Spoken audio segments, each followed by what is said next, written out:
I'm bringing back this song for the Pride Month. Like, how prideful are you feeling today? Happy Pride Month to everybody. How much eyes you have in your pride? Is it pride? How much eyes you have? Let me go. Yes.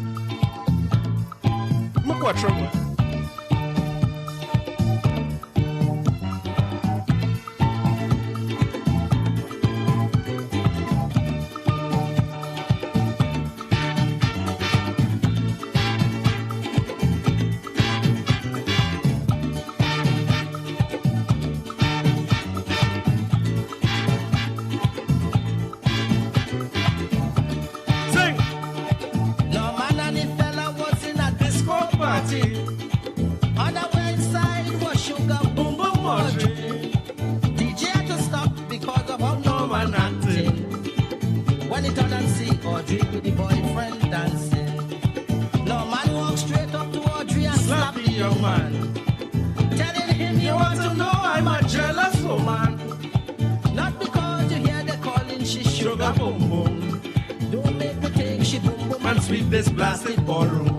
She could dance you, I could dance too. She could love you, I could love too. She could mind you, I could mind you. Whatever she do, I could do too. Sing! No, I still didn't know the song. Still didn't know it. Hey! Ay, ay, ay, ay. Ay, ay, ay, ay. You know, I played this song in an episode the other day, and there's only one person who could have tell me who sang this song, boy. We had to get up to date on the culture, you know. This is no bueno. You don't know this voice? It's impossible for you to not be able to tell who voice. I like taking a little part of the second verse again. Audrey was so shocked to meet up the rare no man. Yes? Who last carnival gives you so much competition? She said, no, you're cutting in on me with man, like them Spanish station. Something else inside your clothes since you're playing woman. No man, you ain't ready now to give me no show. Happy Pride Month. It's me they call Miss Audrey Sugar Boom Boom in tongue. This piece of man you're fighting for, he can't handle this Audrey. Oh Lord. He can't even touch me sugar to sweeten coffee. All right, enough. Hey, listen. Welcome to episode 53 of the Corey Shepherd podcast. Welcome to all the new listeners. Welcome back to everybody who's been listening. I want to salute Natalie Carruth. Natalie Carruth is the only person who could have tell me that the singer of that song is a man by the name of Lord Nelson. The great. I don't want to say no man by the name of Lord Nelson either. Like he's just some average, ordinary guy. One of the greats in our culture and in our calypso and soca world. So Natalie is the only person who could have figured that out. Plenty of people asked me about this song earlier. Seem to like this song. But you don't know who sang it, so it's Lord Nelson, right? But I want to get a little history. Let me start with a history lesson now before we get into the couture and bacchanal and cancalang and lacqueray that we like so much. That song, Norman and Audrey. So if you want to hear it, go and Google it or look for it on YouTube. Norman and Audrey by Lord Nelson. Like, I know a lot of call Natalie, but like, I forget who sang the song too.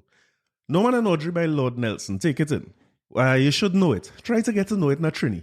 You know what I mean? Know your culture.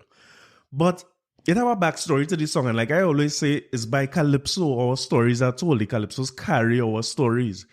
So that was about a movie by the name of Norman, Is That You? And it was starring Red Fox and Pearl Bailey. We know Red Fox, right? Everybody knows Sanford from Sanford and Sons and from Harlem Nights. You know, Sanford.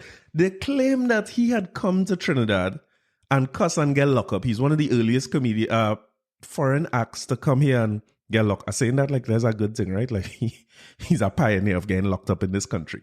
But no, I don't know if that's true or not, but I know that they had some kind of incident with him cussing down here. But in 1976, they released this movie, Norman, Is That You? He was playing Ben Chambers. And the backstory was that his wife had left him for his brother. And he, you know, you're taking that on, right? You're studying it. Your wife gone with your brother.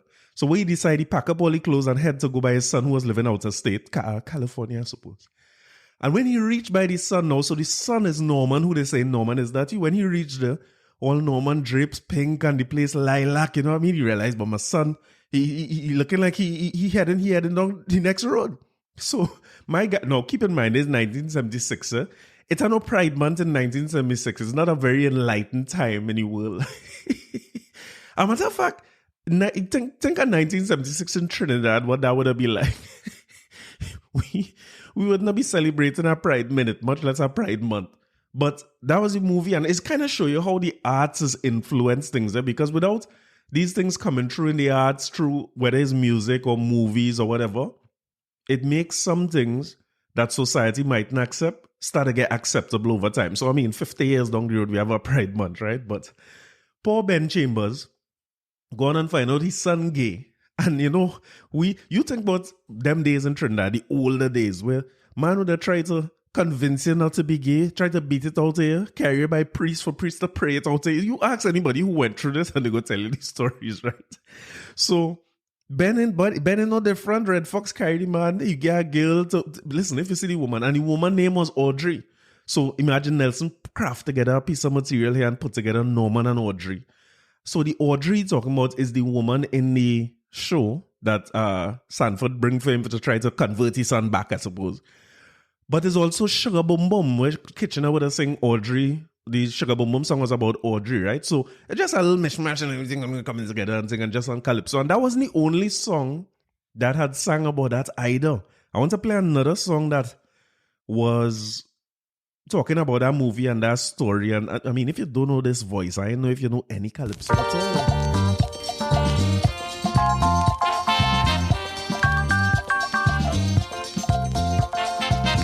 You know it?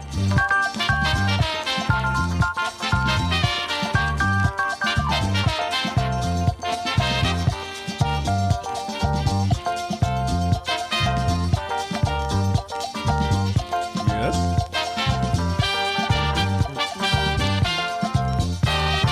Norman was my good partner. To me, he was like a brother. Yes. A jack of all trades, a very good sportsman. A real heavy dude, all the girls like Norman. Oh Lord. Then he left and went away to a next country. And what happened? And when he came back, it was a different story. He walking and shaking his hips, What? wearing earrings and rouge on lips. What he did to himself, I don't know, but he really changed up too. Wearing a tight pants and a handbag in his hand. Oh Lord. I say no, this ain't true. And he wearing makeup too. Ask it. Norman, is that you? Tell me, Norman, is that you? I want to know. Norman, is that you? You know it? You know the voice? Every time you hear them kind of chords and the way you deliver it and thing, I had to think that you know the voice at least. But let me tell you, because should I leave it open? No, I think I have another song in the end of the episode to leave open for everybody. So let me get the name of this one. This one is Merchant. Please tell me you knew who Merchant was before and you know who Merchant is now. And you know that song. If you never hear it, you know it now, right? So just a little story about how our calypsos bring everything together. And it's Pride Month, so why not pride out the whole episode? So let me get into the bacchanal one time, right? I see a man, very prideful looking fella to be honest, by the name of Sion Farrier. I don't know if all you followed this story during the course of last week, right? But Sion Farrier come out and make a statement. I don't want to lie to you at all, you know, so I want to read the statement, just how the youth man make it. And listen, I want to say as well that I'm very grateful to be able to come here and talk to 40-year-olds and people older than 40. I'm very, very happy about it. I only know how it brings joy to my cold heart to know that the people I'm talking to don't pass a certain stage and mature in life already, past certain things. And if you're listening to this and you're in your 30s still or in your 20s, you have an old soul. Congratulations. You know what I mean? But Sion Farrier, I can't tell you who he is because to me he's a random person on Facebook. But it caused a big stir last week, this statement that he made. He said, I don't mean to be a little boy about this, but it must be said. To all these baby mamas who does be all up in my inbox, understand something. You are coming to me with a handicap, all caps, everything there was in caps. No advantage in quotes or blessing in quotes, as some like to call them. You will never, in all caps, be as valuable to me as a single lady without a kid. Probably in a few years, my opinion will change, but as of now, just ease me up. Then they want to be making all these demands and stipulations that, by the way, single childless ladies don't even make. Once again, I'm sorry for coming across as an arrogant a-hole or little boy, But understand that you're coming to me as a beggar, not a chooser. Outright. These single mothers need to stop begging in these streets. So, no, that's my part. That wasn't his part, right? But let's start with this youth man boy. He make these statements, and I think that the reason I like talking to 40-year-olds or old-souled people is because we, from a time where you could keep your thoughts to yourself, you didn't have anywhere to publish your thoughts in a mass way like this. So even if we was thinking some of these things, which I'm sure all of us were, I ain't saying that youths alone has come up with these kind of ideas, but we didn't hear from them, and we didn't have this ambition to seek out viral moments. It just wasn't a part of who we were. It didn't exist. There's no going viral back in the day. And he seemed to be a youth man, maybe about 30, who more interested in going viral. So they want to make controversial statements that get them out there. Because when you type in this, you have to know, like I say, all of us have controversial ideas about life, right? But I know the kind of conversations I feel comfortable having with Ollie on the podcast and talking in open, or with Ollie when Ollie see me one-on-one, I might say certain things that I will never put on a public platform. And like the internet written in ink, you can't delete these things, as he tried to do and make his profile private and all that. And the boy, I mean, he went on a live with some dudes, and those fellas was real mature and tried to manage it. But he come across as, if I cast, maybe I shouldn't say the word arrogant, but real smug about the whole thing. Like if his position is that he defending what he's saying, and that he have a choice to be with single mothers or not. That women always say what kind of man they want and what kind of job he had to have and how much money he making. And I was glad to hear him admit that he been listening to Kevin Samuels, and that is where he getting his ideas from as a young fellow. I don't know if anybody should be comparing this self to Kevin Samuels. I mean, I listened to him and hear what he had to say too, but we in two whole different worlds. And Trinidad is a different ball game from what happened in the States anyway. And Kevin Samuels is on a whole next level, which I suppose you trying to get to by making these types of controversial statements. But let me say this. If you don't feel you could be with a single mother, you're doing the best thing by staying away from that, because that everybody should have that choice as to who they want to be with. But it's you coming at with, number one, how you call people children handicap? Even you use the word, which I saw somebody come on the live to say that, listen, she's differently abled and she don't like the idea of people using emojis to say handicap. And you're going down a road where you're trying your best to offend people, and you're trying to come under the guise of free speech and just putting your opinion out there as a youth who was frustrated. And it's like, dude, why bother say that? You're going on to say about who's beggars and choosers.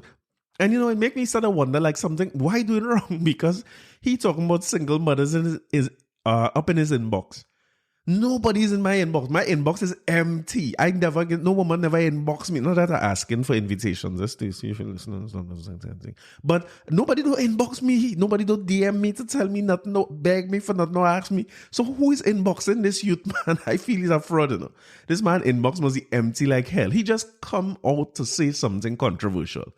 But he went on to try to defend the handicap statement by saying that he was referring to handicapping in golf and in horse racing, where's the advantage versus disadvantage. But you're young and you're bright. You know the meaning and the power of words and the power behind words. And then he said the beggar versus chooser is about bartering. I didn't understand it.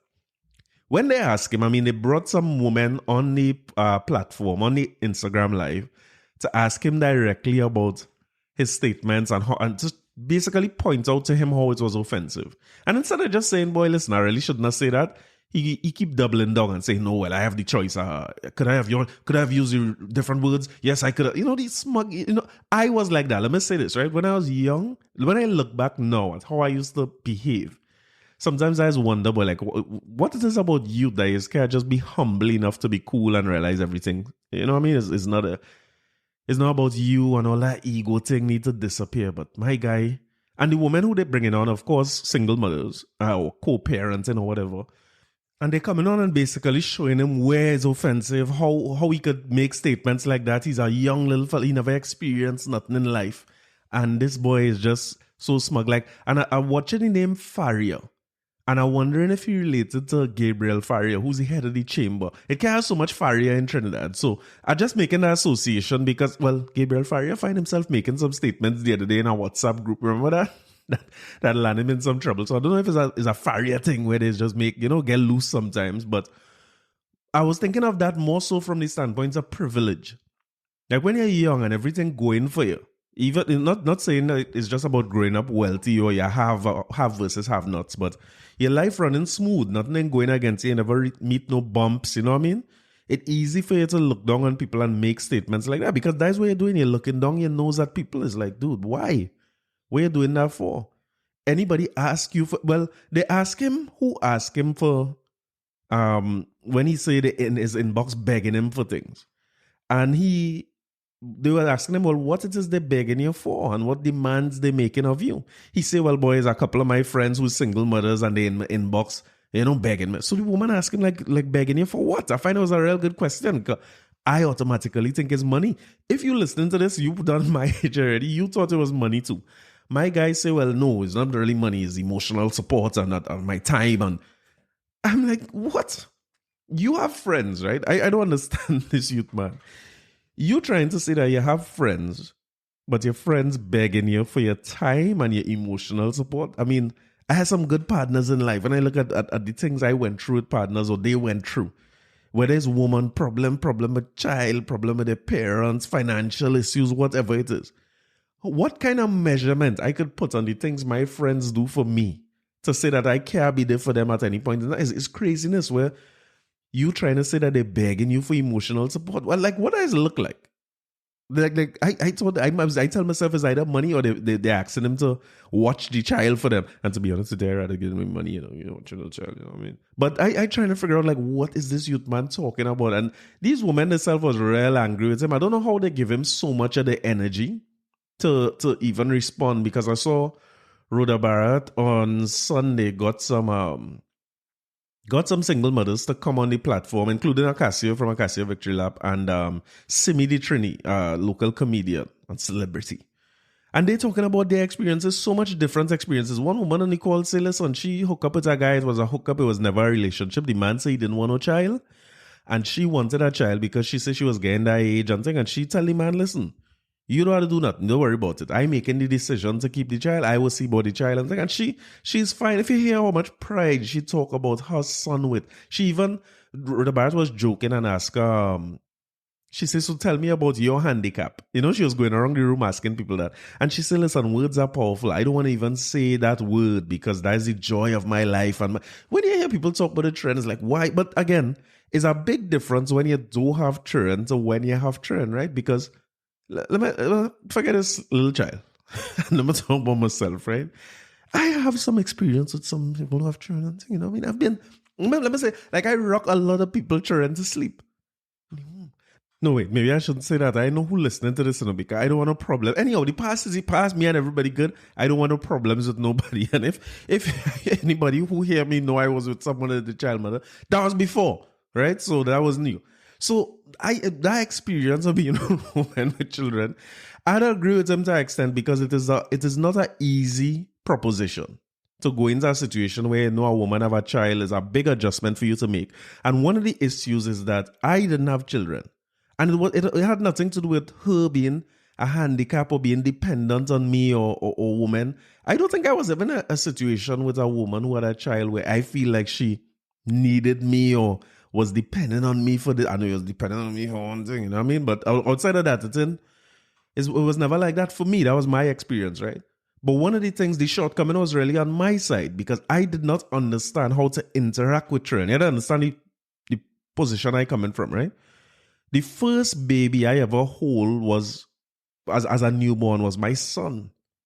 I never really like holding people baby, and I always feel I would break the child. Like, you know what I mean? I would drop the child or something. Like, a little cousin who's listening to this podcast named Sadie. You must hear me talk about Sadie already. Well, I always calling names and never giving context, right? Sadie is Barney's daughter from Barney and Birdie podcast. We'll get to them later too. But I remember the first time I hold her, and she would be big already, yeah? So she could make faces and she's smiling. And she would not be talking or nothing like that. So I know what age that is. You can't talk, but you're responsive. You're like a human, you know what I mean? You could respond to people and show emotions and smile and these things. And this girl mother hand me her and I hold her and I had her sitting down on the dining room table. And I Lego the child. And that girl just fall like that. Say, but your head heavy. I never really know that children can sit up. This is the type of lack of knowledge and ignorance I talk about. I know they used to have to learn to walk, right? But I never know you had to learn to sit up. That was news to me. So I rest down the shining dining table and she just went head first. I waited. You're just gonna take a dive, even gonna make an attempt. What happened with you? So imagine me coming from that standpoint where you know absolutely nothing and you're chock full of ignorance and stupidity and lack of knowledge and the full works, right? Imagine me now getting older and starting to go around. I was young then, right? But getting older and starting to go around women with children now. I never used to like to talk to the child and thing, as a man, used to try my best and reach after the child sleeping or I passing through any child by the father. I never really liked the idea of interacting with the child. I just didn't know how. I don't know what to say. I don't know what to do. I don't want to touch them. You know what I mean? It was real awkward for me. So the first time I had to be around a child was a genuine situation where the woman was living with the little boy, and the little boy accustomed sleeping in the man, just like me, you sleep in your mother bed, when you're on your mother alone home, you're sleeping in your mother bed. So she's a woman, when I coming over, you had to put the child in your room, me trying to be around the child and them kind of thing, but a couple of times in the night, man, wake up, he's like, Mommy, we went through these things, this is part of life, like what you want single mothers to do. People had to live, people go and live and move on, and boy, it made me sort of wonder too, because my mother at the time was single or co-parenting or whatever it is, and I started to wonder when I listened to this youth, man, I wonder how much man who was coming around my mother was watching me like the little handicap. And I always talk about rocking people trying to sleep. I studied, but how much time I get rocked to sleep, mommy? How much time? But anyway, happy Pride Month to Sion, big up you, what I mean? You say what you have to say, you get your viral moment. I just hope you grow up fast, what I mean? There's no need in this life to insult people. This life done so hard already, boy. People going through all kind of hardship. This period we going through here, people home, what I mean? It's then adding up. We talk about this all the time. And you want to add insult to injury literally by trying to make people feel bad. Why we just have to make ourselves, why is necessary for you to be uplifted that other people had to get put down for you to I never understood it. But you're young, you have plenty life to live, and I hope you see the error of your ways and you get past some of these things, what I mean? And try somebody who are trying, what I mean? Give it a shot. Happy Pride Month to you. As I tell you, it's a prideful episode, So I saw an article this wasn't a newspaper article, so let me not lie. It was on Facebook or one of them, what I mean, social media circulation. Again, I didn't know all these social media things up front, right? We will get to the news and them thing in a bit. But it was a weird kind of story. I saw the people say that a policeman went to pick up somebody to do some work for him. I'm trying to say this as exactly how I see the story. I don't want to add nothing. I don't want to take away nothing. The policeman went to get a gentleman to do some work for him, right? But whatever the work was, he had to drink a lot of tequilas before he get the job done. I mean, maybe you'll pass him by a single bottle. But I don't know what kind of work you had to do and why they have a spot, because they say the policeman have a spot on the avenue where they went to drink these tequilas. So I think bars closed. I mean, for anybody who not in Trinidad, bars closed, right? We're not supposed to be in no bar drinking nothing. So it make me wonder, where this man get his If it's his own spot, I suppose it's like bringing somebody home by you for a few drinks. But I mean, 4 tequila shots is a lot of drinks. But long story short, the man said that this is going to the police station because the gentleman made a report against the policeman and his wife, because he said after he drank the 4 tequilas, the policeman's wife start taking off his pants and let's just say blowing into his breathalyzer. As my partner many faces would say, I eat pipe. It's Pride Month, right? I eat pipe. The man says the woman he starts to blow into the man breathalyzer after the tequilas, and he said he wasn't comfortable. He didn't like it. So the policeman apparently points a gun and point at the man and say, you have to like it. You know, when you watch them breathalyzer story, like there was one going around this week with a fella, a full man, was he 50 something, 60? That man crying like a baby because he get catch driving during the curfew. I ain't playing the clip enough. They should not put him out there. But that man was real crying.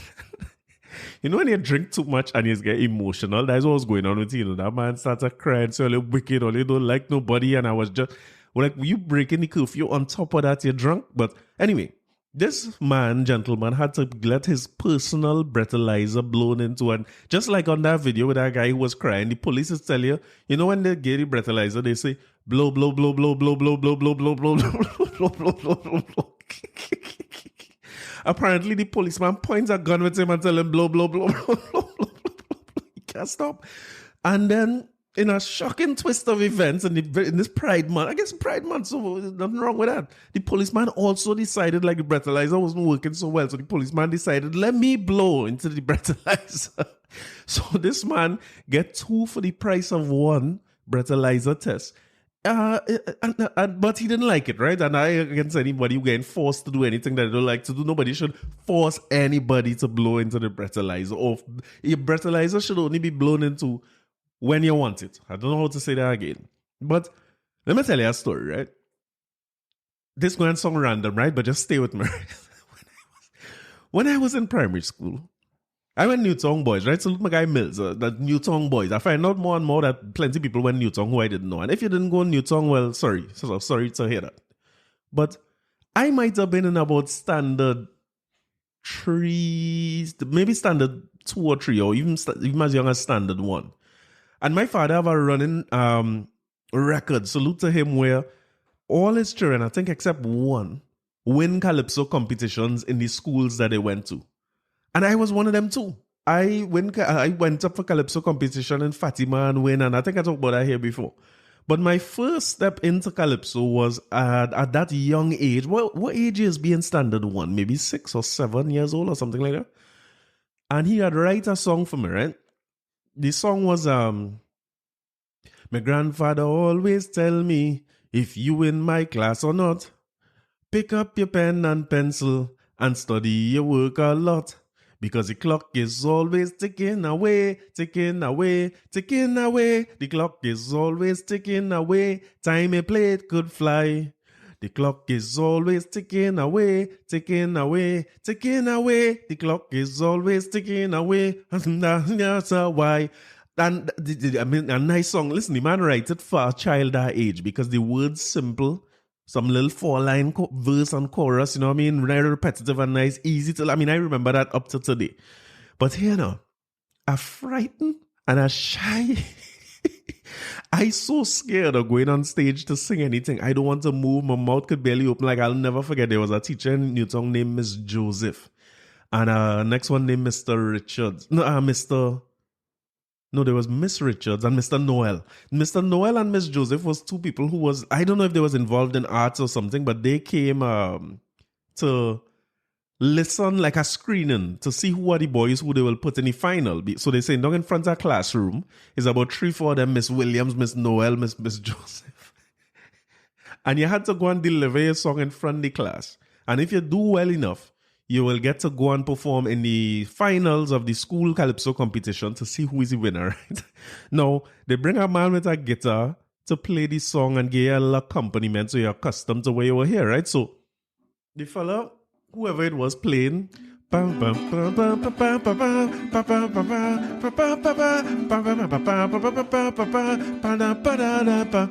I singing, the clock is always ticking away, ticking away, ticking away. The clock is always frightened. I can't open my mouth to sing in front of them people. I was so scared. I didn't know what to do. Needless to say that I did not get selected and couldn't go any finals. So the teacher keep telling me, like, I remember Miss Joseph saying, listen, it's a good song, but you have to open your mouth. You have to sing hard. You have to, you know what I mean? But frightened. So they put me out, boy, I didn't make it into the competition. Imagine that. The guy who won that competition was my guy, a guy by the name of Jason Joseph. And he won that competition in Newtown with that song. And then he went to Fatima and sang the same song and win again. So it shows you how good the song was. The song was tingy-lingy-lang, tingy-lingy-lang. That's the sound of the steel pan. ting-a-ling-a-lang, a great musical invention. And you know what I mean? It's a nice little pan song he sang. And he had everything going with him, right? Because Jason worked the whole stage. He had one little pan stick in his hand, but he played the ting-a-ling-a-lang as he go across the stage. And boy, it's a most engaging performance. The second place was a fella named Schoon. Don't ask me what Schoon singing. It was Schoon sing and Schoon some second. You know who was third in that competition in New Song Boys?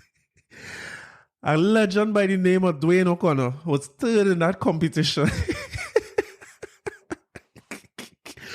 And I just happened to see, I didn't know this man was no policeman. I want to salute Dwayne O'Connor, a little laugh. Because Dwayne O'Connor is a calypso monarch and a legend in calypso in Trinidad and Tobago. But I thought he was a full-time calypsonian. I see him all the time and he's cool as ever. He don't pass me straight at all. I don't pass him straight neither. Legendary. But I never know the man is a policeman. But what them two stories had to do with one another is that when I read that thing about that policeman and the breathalyzer story, where his wife and himself took a blow in the breathalyzer of the man, the picture next day it was very, very resembling Dwayne O'Connor. You know what I mean? So I don't know if happy Pride Month. Happy Pride Month. Don't hold no guns on it. And you know what's the funny part of this story? I don't want to laugh. I ain't laughing. But in the end of the story, I see they say that the policeman gave him $200 and sent him on his way, and he went and make a report about how they take advantage of him and think. The story had too much holes. I know you're supposed to believe the victim, like believe woman, so I'm supposed to believe the guy and you know what I mean? But I have a theory. And my theory is this. $200 is not the going price for no breathalyzer. Don't ask me how I know this, but $200 is not the going price for no breathalyzer blowing in Trinidad and Tobago, especially during these COVID times, even taking into consideration the influx of talents from other countries that may have crossed the border illegally or not. $200 is not the going price. You're short pay the man. You're short pay the man and the man go and make a rebound, damn right. Do not half pay, no half measures. When you want goods and services, right? Let me put it like that. When you want goods and services, you pays. You pays the full price. There's no half measures and no half price in this. You see, Oliver laughing at I don't know. I might be enjoying this too much, right? But I just want to play a calypso in dedication to that whole thing is Pride Month, so I'm not shaming anybody out there, but I just find this calypso was sung and very relevant.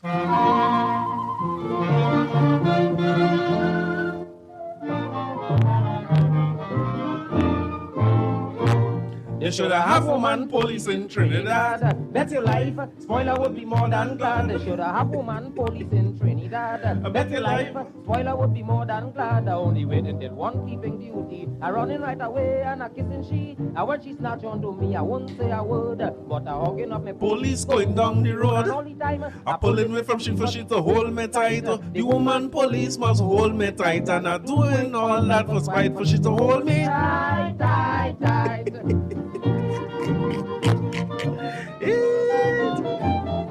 I'm doing all that for spite for she to hold me tight, tight, tight. Listen, that's a mighty spoiler. Don't stop guessing, right? Spoiler. It was just relevant to this situation, and it's not about anybody in particular, but I just remember this song. So, moral of the story, pay full price. When people list the price, stop trying to bargain for goods and services. There's no bargaining. I could play a Sparrow about that too, but let me leave Sparrow there. I don't want to cause no more problems. Pride. As we on the topic, I want to talk about the Soca Warriors, who have no pride whatsoever. I had to sit down and watch Sunday. And the thing about it is, I forget I knew we were playing the game Sunday, but all these games usually come on kind of later in the night. So I didn't realize this was a 5 o'clock start. So I go on and make my groceries and do everything I had to do, looking to come home to find out what time is the game. I said that when I checked my texts and group messages, everybody in our pro, only to see that we in 90 minutes 0-0 with Bahamas. Bahamas is the side who collect 15 goals in their 3 games in qualifying, right? And boy, listen. let me compose myself, you know what I mean? This hurting me, it hurting me. We can't beat Bahamas, boy. Bahamas didn't score a goal in qualifying, including against us. Apparently, they had no shots on target or shots at all in the game. and we can score. And it goes back to the initial game where we play Guyana and we win 3-0, right? If I remember the score right. But the issue I have is that while we would have won the game, it never looked convincing. We never look in control of the game. We always look like if we was fighting to string two passes together. My honest opinion, but very layman opinion, is that the team never looked like if they had a plan. And my opinion already. My opinion is that Terry Fenwick should never be given an opportunity to coach any team in Trinidad and Tobago, much less the national team. Is an embarrassment that we could have somebody like him coaching the national team. Why I say so, I want to say it again. When he was coaching and playing in a cup final or something as important as that, a player on the opposing team, if I'm not mistaken, would be Jablote, score against him and run towards him. No doubt the player might have been, provoking him. Let me put it like that.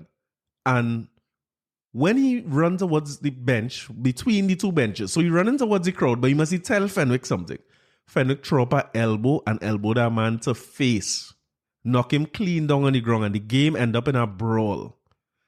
And after having done that, this man was able to become the national coach of this country. It's an embarrassment. The confirmed, so a lot of figures went around. The confirmed figure for him a month is 20,000 plus bonus. Well, he had no bonuses to get, right? Because he clearly in winning nothing. So bonuses out of the question for him. But at $20,000 a month, I want to flip this script a little bit. We have local coaches here, right? So we have coaches who coaching at a very, very high level, like Russell Latapy is a certified coach. He coached the national team before. Dennis Lawrence is up there as well.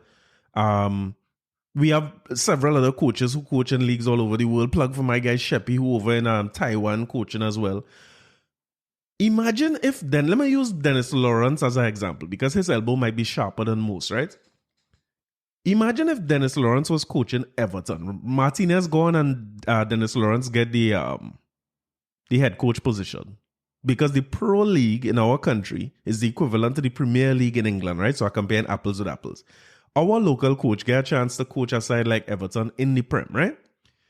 And let me use that derby as an example because it was a derby down here too. Where two big sides clashing, the fans, everybody, people passionate. So let me use Everton versus Liverpool, a Merseyside derby, right? Or Merseyside derby.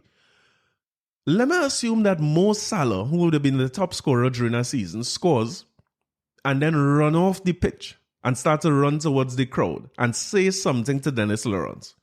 I mean, let me just say that. I don't want to make Mo Salah sound bad. I was going to say like a racial select. Say the worst thing you could say to him, right? And when he run past Lawrence, throw up that shot. Well, in his case, throw down that sharp elbow. Slam Salah down to the ground, and then the whole place end up in an uproar. Fans fighting one another, fight between the two teams on the field. I want Oli to tell me, number one, what would have happened to Dennis Lawrence? My prediction is that he will never be able to coach at the highest level again, ever. He will be banned from the Prem and probably all the other leagues around UEFA and anywhere in Europe. He's lucky if he get a coaching job anywhere in the world again after doing that. And criminal charges could be laid. And then he get deported and come back here and coach a local team. But we have this kind of way, like we just all encompassing. We just love everybody. So Terry Fenwick could do whatever he wants. And then talk. I mean, Fenwick is annoying me where every single coach, beyond that point that he should have been deported and thing, right?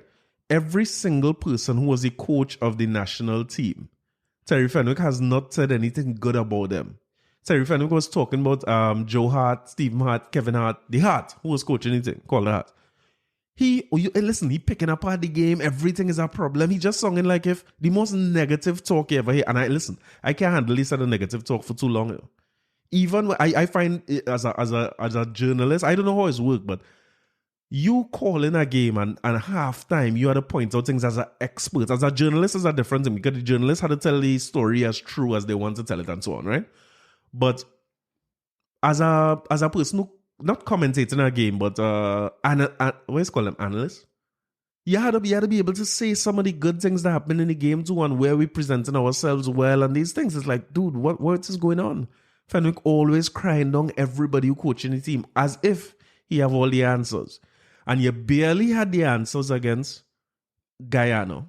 We get lucky as far as I'm concerned, So if you're dependent on luck, situations like Bahamas can happen to you because we get unlucky in Bahamas where we couldn't get the ball in the back of the net, as them fellas say. But at the end of the day, your plan was never good enough if you had to depend on luck.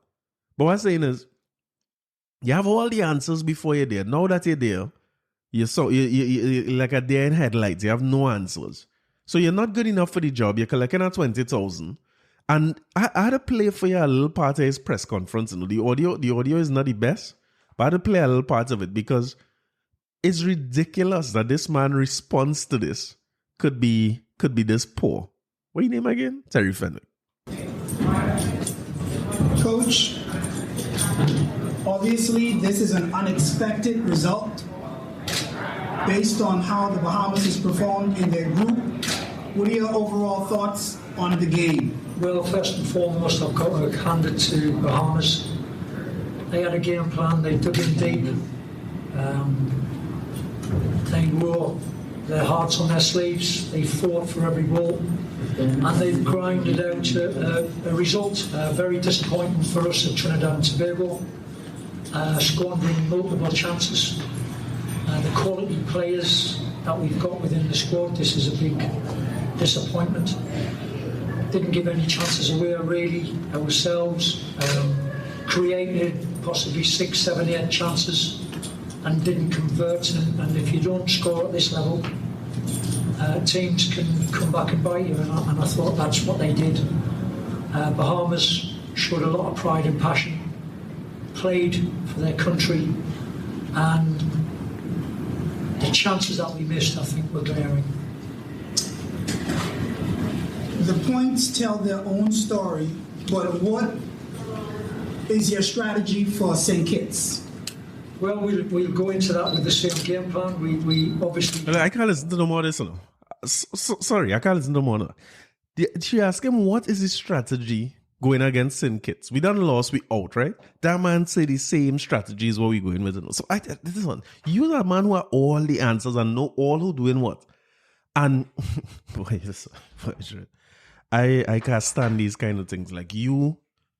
And the fact is, he hasn't resigned up to the time of releasing this podcast. No resignation. By the time you're hearing this, we're probably looking to enter a situation where we go in and play St. Kitts. Or you might be hearing this after we done play the St. Kitts game and we have the results. So my guy going in with the same plan. He ain't even come out and say, well, all right, the World Cup is unfortunate. I want to give as much youths a chance to represent the team. And, I have to play Gary Griffith Jr., so I want to put him out there because, I wouldn't be able to go back home if I don't.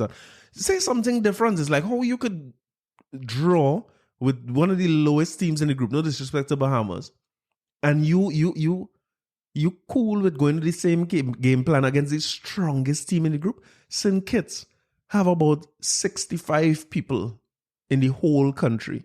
The whole public service in St. Kitts shut down for them to come and play their game against we. And we can't beat them. How all these Yankees and them who we knock out the World Cup for however long ago, laughing at we, saying like, you know how it feels now to be knocked out by a lesser person. But all right, Fenwick aside, they have a certain amount of pride in being I want to say national footballer, but I want to extend it to just say doing a job. And that was missing from game one. So I was laughing and thinking about Neville Hackshaw. I don't know what it's like to be a professional athlete, but I remember I was talking about Leonson Lewis's comments, where he was saying, if you're a professional athlete, your fitness is your responsibility. So it's your responsibility that when you get called up for a team, you show up there with a level of fitness so that you could execute on whatever game plan the coach might have. Because at the end of the day, I don't think there's any better feeling than representing your country. But you had to remember as well that you're representing yourself. When you show up that size, or men showing up playing lackluster ball, so I put in Jovan Jones as one of the people. Like Jovan Jones is a professional footballer, one of the top people that we have, one of the best talents we have in the country. But all of a sudden, man, you know what I mean? It touches. I as a man, let me talk about myself in football, right?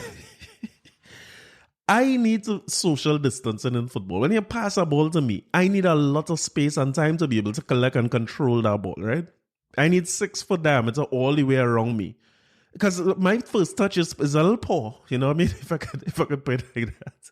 And usually when I get past after my first touch, I have a little distance to run to get back the ball. But once I have that space, I feel I could do something. But Again, I'm not a professional footballer, but let me draw the parallel to my own life. I have been in situations before where I'm comfortable with my boss telling me I don't like the direction the company going in, I don't like the job. I ain't get pay. Again, short pay and my salary change. And I remember lecturing in a school where they promised us one a month. And the first month, and I see my thing, the man say, nah, we cut that in half. Like if he don't care. And boy, I didn't like it, but I never went in front of the students to tell them that, listen, I get short pay, so I could only teach half the thing. I'm not showing up for the rest of the semester because I feel like I had a responsibility, number one, to myself, to show up and do the job, even though the circumstances were poor. Because I don't start with the students, I build a rapport. I want to see them do well. That's the reason I'm lecturing. I also have a responsibility to them students.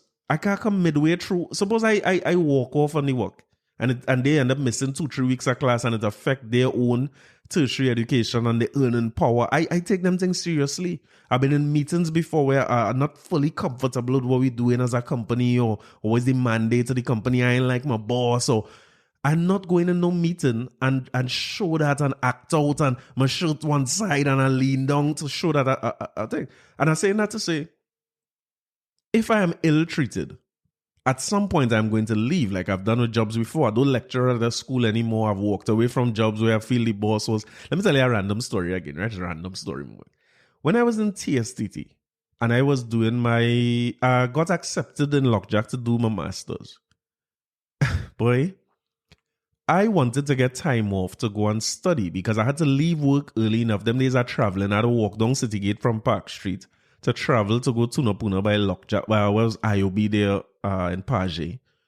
So I went to the supervisor and she said, well, I had to talk to the manager to find out if I could get an amount of time because I would need to work through my break and my lunch to make sure that I could leave. We had to leave, I think, 4:30 o'clock by Park Street after the branch closed. And sometimes customers keep you back later. You can't just walk off.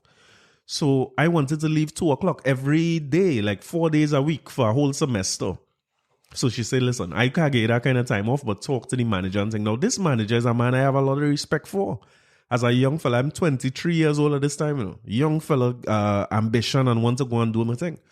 I went up in that man's office, boy, and I say, well, sir, listen, I get accepted to do my MBA from IOB. I show him the letter and everything. He said, well, congrats, this, that. I said, well, I come to you because I need to be able to leave 2 o'clock every day. You know what that man tell me? That man say, boy, you can't do this, you know. And the people who have MBAs end up being night managers in McDonald's. So better you focus on your work you have to do here and forget. Listen, I was heartbroken. I couldn't believe that somebody who could be so influential, like, is that to watch your words in a way you say it to people.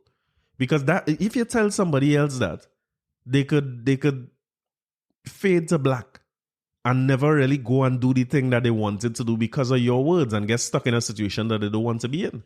But I say all that to say again, when I eventually resign and I leave that job, because if it's not working for me, I'm not going to go. So I don't see how players at the highest levels we have in Trinidad, even though we're not in the top leagues in the world again, but how you showing up to play a football game and looking sloppy like that and playing like that, and you're just looking like you're not giving your all, and like you're not that concerned. And is it that we underestimating and disrespecting the opposition so that we're putting ourselves in place? But nobody ends wrap up this for me like my brethren Al. You know? I salute to Al Murray. I want to get you a pro tip too. Whenever this come from a guy rundown, whenever you're listening to voice notes, just listen to it twice times the speed and enjoy your life. This is coming from my guy Al Murray. Al was very upset, right? Needless to say, about what happened in the game. But here what Al had to say. My Corey is paying, and I can't blame him. Look at men like Joven Jones and thing who are senior professionals on the side. Them men playing a bag of shit. And I watching Kenwin tweets defending them and shit. Because you're a professional at the end of the day. You're out there to do a job. You can't tell me from the start of this tournament is dog shit. Even for Inter Miami, I watching them play and it's dog shit. So it has nothing to do with when you're upset with the environment as a worker, you're down your tools. Them men just not good. And you're seeing it now. What else you say, Al? If it's one thing, as a professional, you don't lose your basics. Right. You don't lose your basics. As you get older, you might lose a half step, or if you're going through a bad patch, mentally your decisions might be a little off, but you do not lose the quality of your football. And the seniors on the side look horrible. The men supposed to be providing a proper platform for the young players to go and express themselves, but horrible. And I mean, Fenwick decision aside to start marketing that game, because to me, market not on an international level, market good for ballpark and sweat in the savannah. the men just need to do the job when they're on the pitch and it's failure all around. Al, I hear this now. Al. You had to take some blood pressure tablets and these things. I wonder if you have a little Apple Watch with one of them meditation app. You need to calm your soul. But I think Al absolutely right. I'll sum up for me how every Trinidad and Tobago fan must be feeling, because Kenwin Jones was on Twitter talking about the work situation and they're not getting paid well and the administration. Listen, I on the same page.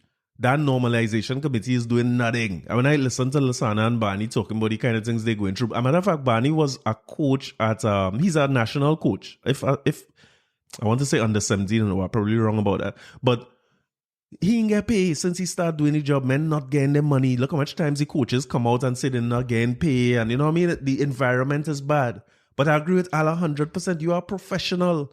When you go there, even if you're studying nothing else, you're not studying your obligation to the fans and to your own good name, like where you go out there and represent. And now everybody's sad because we all the World Cup. I hear Levi Garcia talking about the fact that the next time he show up for a World Cup qualifier, he's gonna be closer to the end of his career. And I'm like, yeah, dude, we know this. This is not, that shouldn't be a surprise. Sheldon Bato made some good points as well, where he was basically saying that he come from sort of the older guard, where he would have come into the team just after that squad that qualified for the World Cup. If not the campaign right after, the campaign after that, he was part of the national outfit. And he was saying that when I came onto the national team, I had to earn my red jersey. You come on as a walk-on the team and you come on in white. And you had to earn your red jersey. So it's like, how you end up in a situation where people not caring and not playing for the badge and not playing for the country all out. But I mean, we here, no kind of pride whatsoever, the Soca Warriors. I'm ashamed. I don't know if it in me to stop backing the Warriors, so I'm probably gonna watch that game against St. Kitts, imagine that. Or taking that St. Kitts game, and then we have Gold Cup qualifiers to come up. But I'm really eager to see if Terry Fenwick keep his job. I'm really eager. And then in the camp now, you're seeing after the game, a whole set of things coming out about this Gary Griffith III situation. Let me say this about that. As a young fellow going on to a national team, congratulations to him, as I see bravo on them making statements and giving him encouragement to keep his head up and all that. All that is well and good, and I echo that sentiment. A man deserves to be there, because I not like Al and other footballers who, I tell you about my first touch and thing. I just want to pour there too that Al real stinking. Al is one of the stinkiest footballers I ever play with. Al have a way when he's trying to screen off a ball or you come in to tackle him, Al hits you one to your chest like pow! And just break up your whole, you know what I mean? That's it, your whole, you mash up your whole kitchen and you can't tackle him. I just want to put it out there. But if you could reach to national level, he's the cream of the crop. Let me put it like that. It doesn't matter how much influence your father have and them kind of thing, because my father couldn't do, if he had all the influence in the world, I coach him bringing me on no national team with my level of play, no? So, salute to him and congrats for that. But, Guy Griffith, let me deal with you first before we go to your son. As the commissioner of police, I've always said that I like Gary and he could do a good job as commissioner of police, especially because he have a no-nonsense attitude and them thing, and he seems to want to get the job done. And he marshalling the police force behind him in a way that I never see under Stephen Williams or any of the ones who came before. And even during this time of COVID protocols and them thing, he seemed to be a real good enforcer of what is happening as things change all the time. But I don't see how he could not, or where he feels that there's this separation between his personality and his own political agenda versus the office of the police commissioner. Like, why would you insert yourself into situations? If I was the police commissioner, I would have been taking myself out of certain situations. So, for instance, I wouldn't be responding to anybody on Facebook. It's like a kind of Donald Trump attitude where you could put whatever you want on Facebook and under the official account of the commissioner of police, which is not yours. And then on your personal account as well, it's mayhem on his personal account because he responded to any and everybody. So people bad talk the son and say his favoritism and this, that, and the third, which I don't agree with. And he put a real good response to that. He put out something saying that nobody knows. I think his wife had also co-signed that or put out her own statement where she say he worked so hard and he trained so hard and the little boy had scholarships and they sacrificed so much. Then you're sounding genuine like any parent would sound. But then You had to respond to every comment where somebody says something. It makes you wonder. And it's the same thing with this TTFA situation, because if I remember right, Gary Griffith was involved in some way in the national teams before. From what I'm being told, he was security advisor at one point in time. But I seem to remember him being involved in some kind of mediation process when players couldn't get their money or something like that, and players didn't want to play or something like that. I could be wrong. But I would think that for two reasons. If they appoint me commissioner of police, I would be very guarded as to how I take up any role in any other organization where I'm an advisor or somebody they could turn to for help, unless I am very clear in how they solicited it and they do it officially through the office. Or I could come out and say, in my personal capacity, this is something that I do, and make it public for everybody to see, because it don't pass the smell test if you're so involved. Like, why is Gary Griffith so involved in the national game? Now we get to find out that his son, or people might have known this all the time, that his son is pushing for a call-up to the national team, which he got. If I was him, I would have excused myself even more.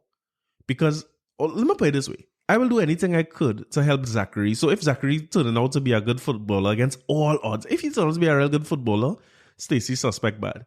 But if I have some influence and could help him get onto the national team, maybe I will exercise that to help him get his opportunity. But what I will not do is try to insert myself where the coaches or the people who making the final decisions and impose myself on that, especially if I have a position like the one that Gary Griffith has. I mean, I don't want to go as far as to say intimidation, but if I were the police commissioner, I would be worried about how it looks and how it feels to other people when I show up there with my guards and my key men, or come out with sword and Alexander with me. I'll be very worried about how that looks. So even if I come in to see my son play, I would probably, if I'm on duty and I have men around me, I'll probably tell the coach, listen, I just here to see my son play. Don't be worried about it. I don't have anything to, you know what I mean? I don't have anything to add. I'm not an expert in football and so on. We trust in your opinion. Give us some feedback. We want to see him get better and all that, whatever it is. But I'm not coming there as no advisor and giving no to influence nothing in the game. Additionally, put it this way, as much as I like to talk about Mr. Javel and my son primary school teacher trying to turn him into a priest, as much as I like to talk about that, if he come and tell me something Zachary doing that he don't like, or that Zachary not performing in class, he disrespectful, whatever the thing might be, or he not up to scratch, he not performing, I'm going to say, thanks, Mr. Javel, I really appreciate that, and I'm going to pull Zachary one side. Zachary's 8, I don't care if he's 40, my father's do that with me now. He's like, hey, hear what? We could do this better. Let me try this. Let me do this. You know what I mean? I pull in him one side and I say, my boy, you're in performing to the highest levels. What going on?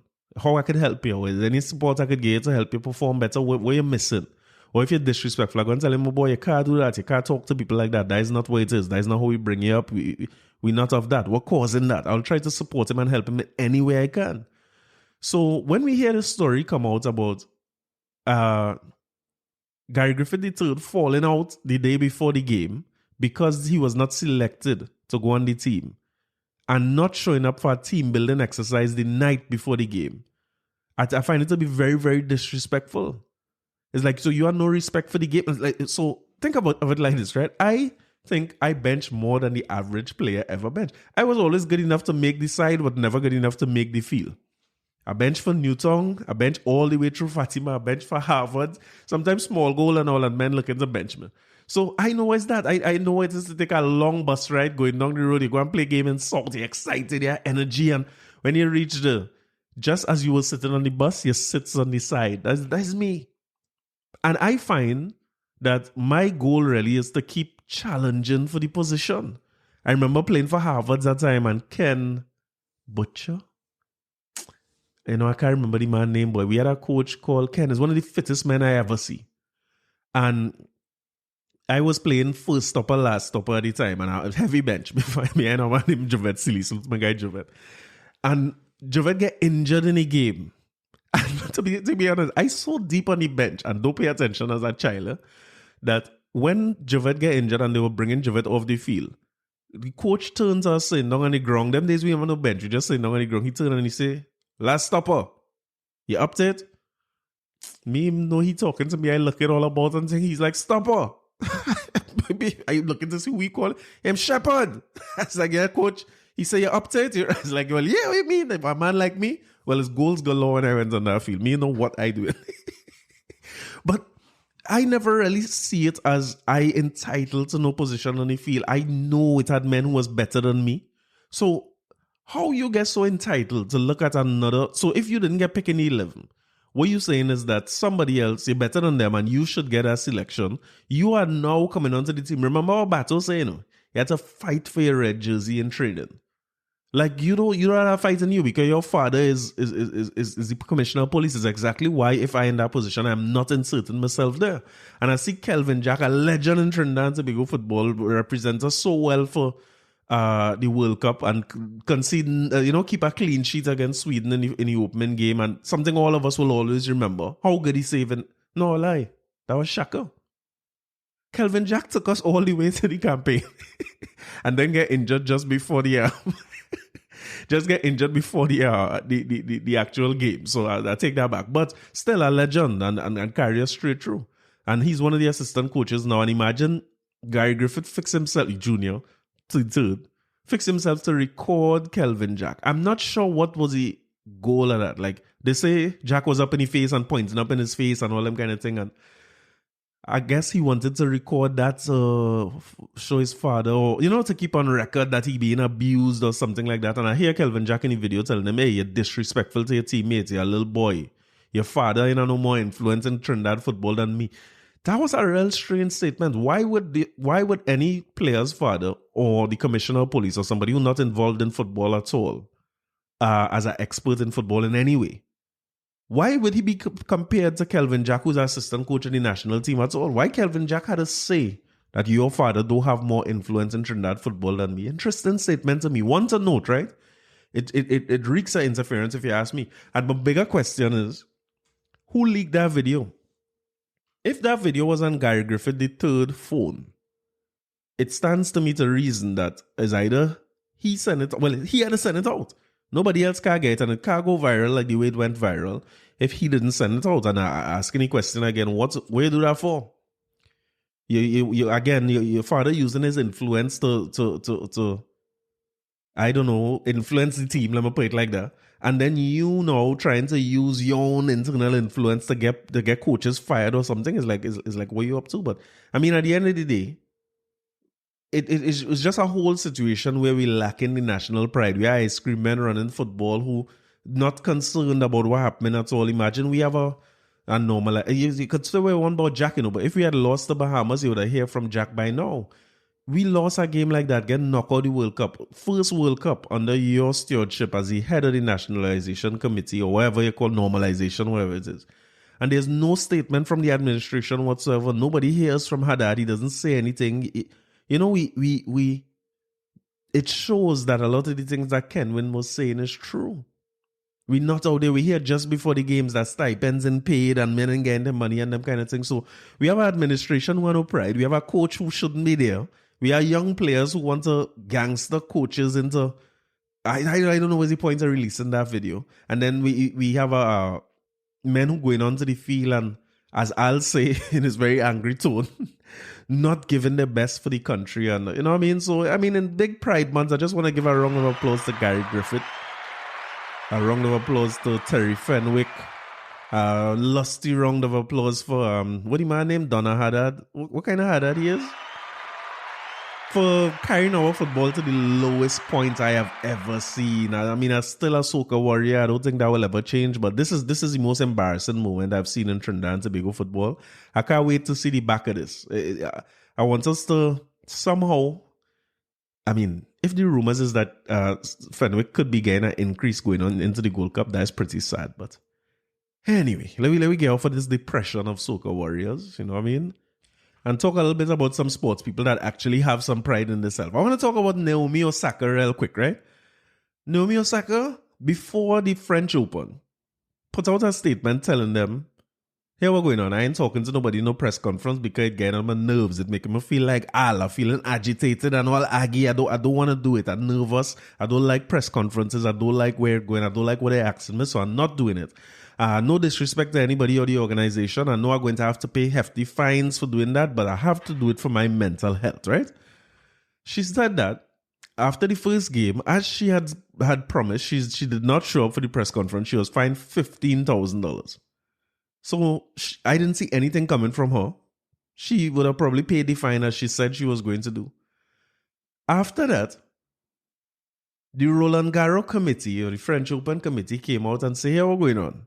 If you continue missing these press conferences, we're going to get thrown out of the tournament. So she just decided, like, hey, here, what's going on? I gone. You know what I mean?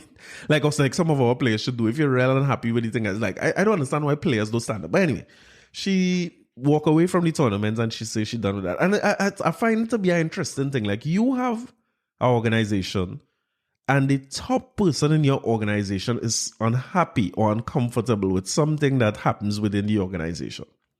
So she can't do the press conferences. Not everybody like to talk the way I like to talk about everything. And so it's understandable to me that there are people who would be nervous in the press conference. Look at Fenwick. Fenwick was nervous when he say, yeah, I'm going to do the same thing against whoever come, we doing the same thing. We was just unlucky. Clearly he was nervous about that. So why would they not like reach out to her and say, listen, you've done so much for the game, but we need the press because this is how we market the game, this, that. Let's work it out. Come now, let's talk. What we could do is you don't have to go after every game. We will let you do a little mini press session with one reporter and do a quick interview or do, you know, something like that. It's like why the organization so high and mighty? Like, it reminds me of Colin Kaepernick a lot.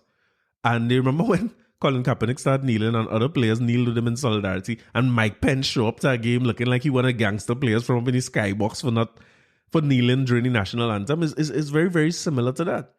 And it always makes me wonder, like, why more players don't stand up? When you all see the top person in your game being treated like this, how come more players don't just come out and say, hey, listen, if only going and treat her like that, none of us go and show up on plays. Like, the power is in the hands of the players themselves.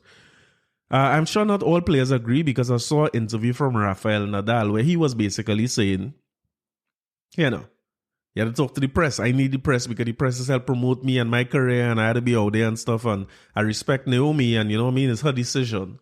But I'm comfortable and I will show up and do it. I understood his response too, because when you think of when Nadal came up, being at the peak of his career in the late after 2005, 6, 7, 8, 9, 10, you know, really being, especially in Roland Garros and the French Open, he was the one who was dominating that. The point where he wasn't letting Federer get through the gate there at all. He come from a different time than Naomi Osaka. And I saw Venus Williams as well come out and say, well, here, what you see?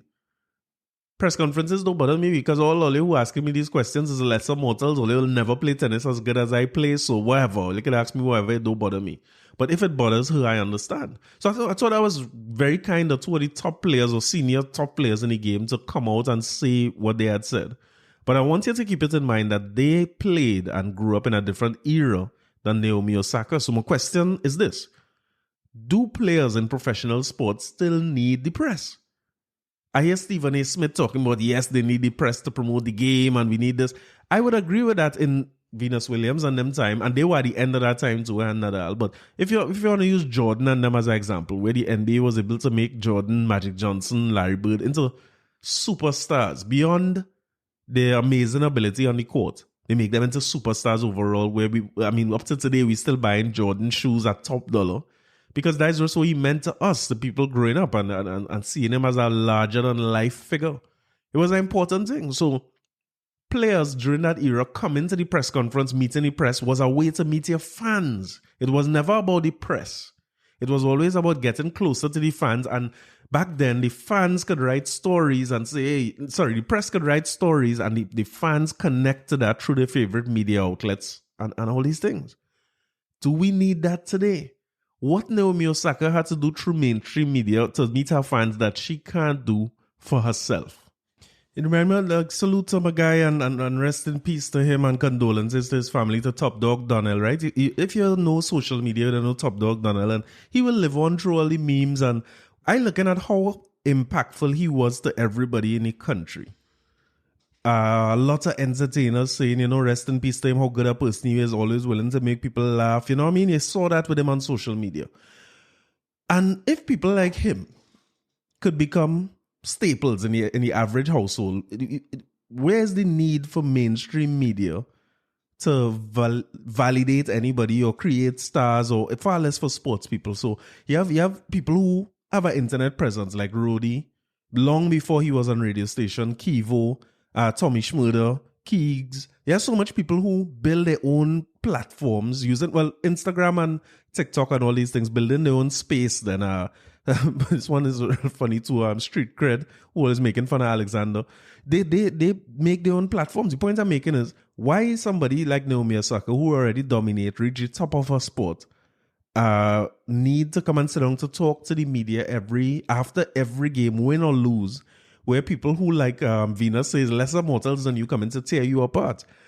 The best take I saw on it was Mike Greenberg from Mike and Mike. Remember Greenberg from who used to be Mike and Mike back in the day? The small Mike then, not the big Mike. I was looking at what he had to say about it, because I was surprised that so much media personalities trying to say that sports people have to do media and is an important thing for them. And he came out and say they don't have to. They don't need it. It was a brave statement for him to make as a traditional media person. But what he was trying to say, or what he said, was that there's very little journalism in journalism. I find it was a real powerful statement, and he's the only one out of all of them I find being honest about it, because what he's trying to say is that in his time, when he was going on cover games and stuff, you had to do your research, come with questions, try to find ways to be the bridge between the fans or those who are interested in the game and the game. And it would be important for tennis, because tennis is not like football, where it's a world game where everybody looking to see what happened and everything is news. If media houses don't cover tennis, it would be hard for any of us to see it. But in this day and age, where you could talk direct to your consumer, talk direct to your fan, what is the need for it? You could use, if you could figure out a way. I remember Kevin Hart signing a movie deal one time, and they tried to get him to post something on Instagram, and he said, nah, it's a different price. And he right, it's a different platform. He helping promote the movie. He signed up to do all the media that they had to do too, and you're paying all those media houses to promote the show. So why ain't paying me to promote it on my Instagram? I would think an institution like Roland Garros could come out and say, listen, we don't have to be so stocky. And I mean, I can't help but think when you're dealing with a woman, number one, who black and Japanese, number two, and Haitian in the blackness too, you just tell yourself that, listen, we had to crack the whip, put on the foot. If we let her do it, anybody could do it. And it's all white men again making decisions based on what everybody else should do. But why wouldn't you come to her and say, listen, that's cool, you know how to do media and that kind of thing? Why not, let's find a way for you to do something on social media that could help, even if you go after the game. You might not do something live, but you could do it on our set, just pre-produce it, and you just talk a little bit about the game, and we will put it out on our own media channels. You do that on your own. We could help you with the technology and all that, and we could use that to send out to media houses. We don't want to put you under any more pressure than you're done under, because you are our champion. You know, it was like, why do we get so black and white about black and white, right? Why do we get so black and white about things and make it so difficult? And that's why I was glad for somebody as senior as Greeny to say that, because he even went as far as to say there's going to be a reckoning. And when he said little journalism in journalism, he was talking about some of the nonsense people asking in press conferences. So you go and look on YouTube. I can't play it because they go pull down the episode from YouTube, but go and look on YouTube and just Google funny moments in press conferences in whatever sport you want. NBA, Premier League, look at Mourinho, look at Guardiola, anybody who you like, follow them. Just go on YouTube and look for stupid questions in press conferences. The media journalists themselves who's showing up to those things, they themselves overloaded. They had to show up to 10, 15 different things. Them don't have time to research everything to show up to ask questions. So when the lights come on, they're just trying to ask something for the sake of asking. It's terrible. And I see it a lot in our own press conference here, the COVID press conference. You hear the same questions being asked over and over. It's like, dude, you was here yesterday. You're still asking some of these questions, and it's very, very annoying for anybody to have to put itself through that. And for somebody like me who like to talk plenty, I don't see myself as being, I don't know if I would be bothered by it at all, but I could see why somebody would be bothered. And why wouldn't you want to work with people like that? A good example of it is there's 2 weeks between the conference finals in the NFL and the Super Bowl game. And when you go to those press conferences, they ask you all kind of nonsense. Every year, somebody show up in a wedding dress and ask you quarterback to marry them. All them say, I mean, why you had to put yourself through that? What I had to do with why I come to do? And I remember Marshawn Lynch having to go to press conferences and sit down and every question they ask him, say, I'm just here so I don't get fined. That was his answer to every question, and he stayed the minimum amount of time they forced him to stay. And it's like, why are you putting people through that? Jay-Z gave a good example here to know. Jay-Z was saying once that back in the day when he was releasing albums, he said you had to finish your album, send it out to people like Rolling Stone and the press. You had to do it early so that they have time to listen to it and give you reviews. He even said that when you do that and you get reviews that are not sounding good, they will change songs and go back in and make edits based on industry experts who giving you the feedback. And they needed that. They needed the reviewers to help sell the album.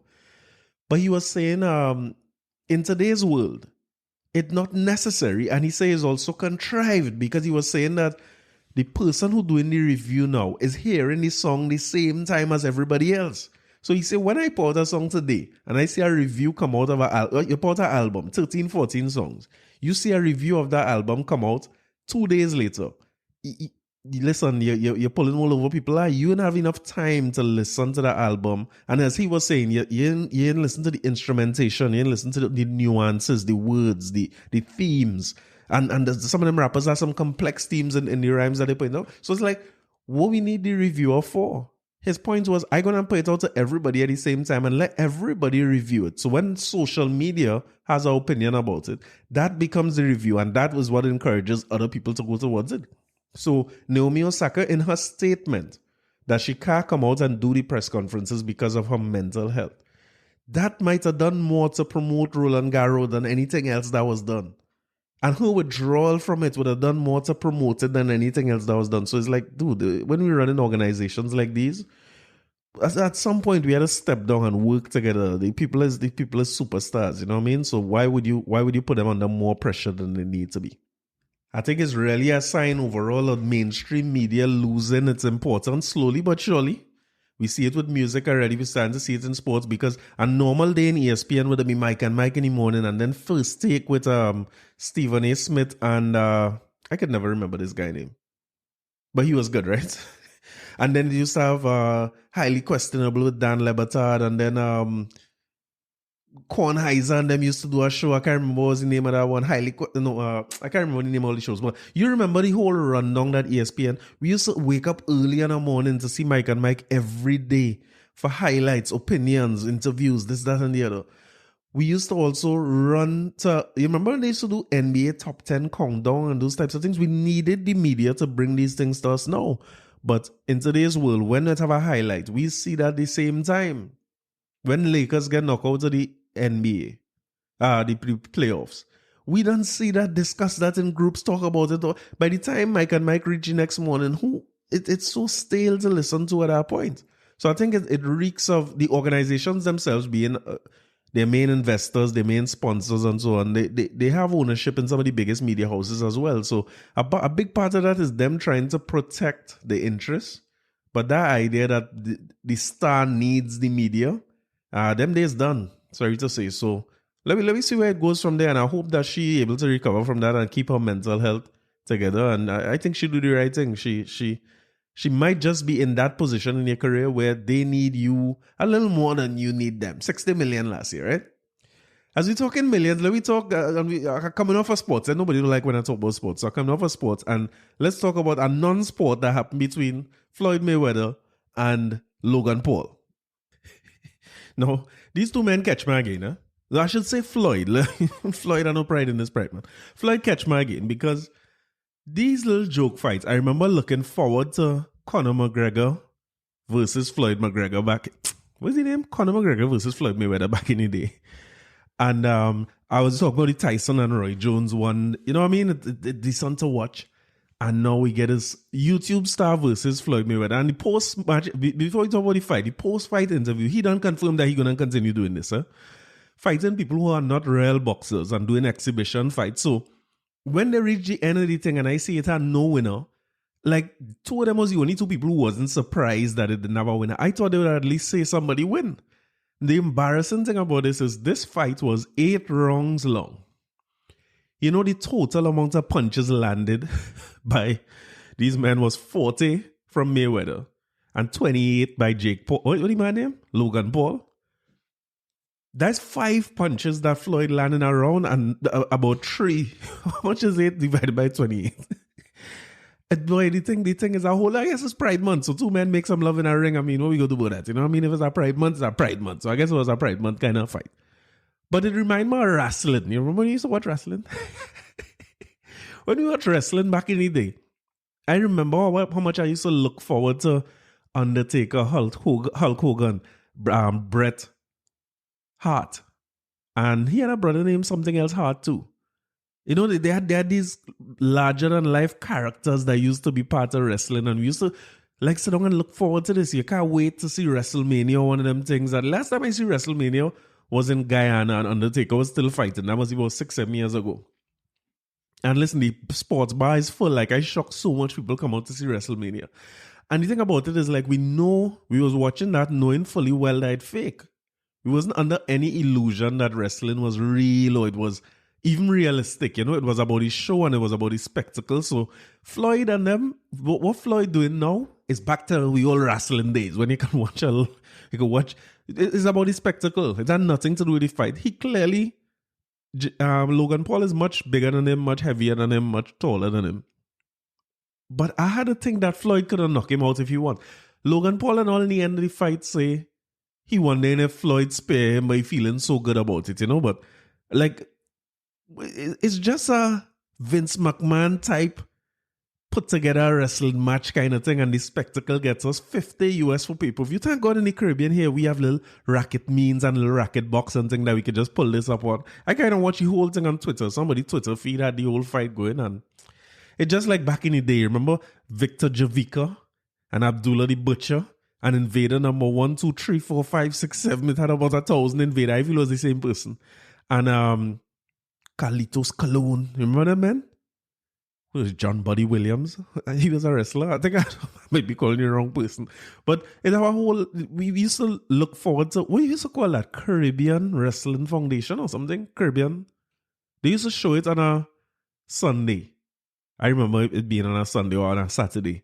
And it's wrestling. Remember when they used to bite up? It had a time, I think it's Abdullah the Butcher, take a fork. And maybe that wasn't so fake, but we could have man take a fork and fork up the man forehead, the fella bleed. Maybe it wasn't so fake in the Caribbean. Where them fights used to be? They used to be in Trinidad or they used to be somewhere in the Caribbean. Like, now that I'm thinking about it, I never knew where that was filmed or where the venue for it was or anything like that. And like, they had a big crowd. People used to go and watch it. We ever had that here? I don't know. But I taken Floyd with a pinch of salt that he's now Vince McMahon. The man's name is Money Mayweather, so he on dollars. I can't give him wrong because, put it this way, he land, let me say 40 punches, right? 5 are wrong. Jake Paul land, let me call it, I was going to say use a number I could divide by 8, but like I can't figure that out neither. So how much ever he threw, let me say he threw 3 are wrong, right? Think about this, right? That mean Logan Paul get 40 punches and collect $20 million for doing that. You check that math. See how much he get for each punch he take. And tell me if you would be willing to do it. And then Floyd Mayweather, basic was $100 million when he take the pay-per-view and the door. I see some video going around where a man showing which part he's sitting down in the arena for $750.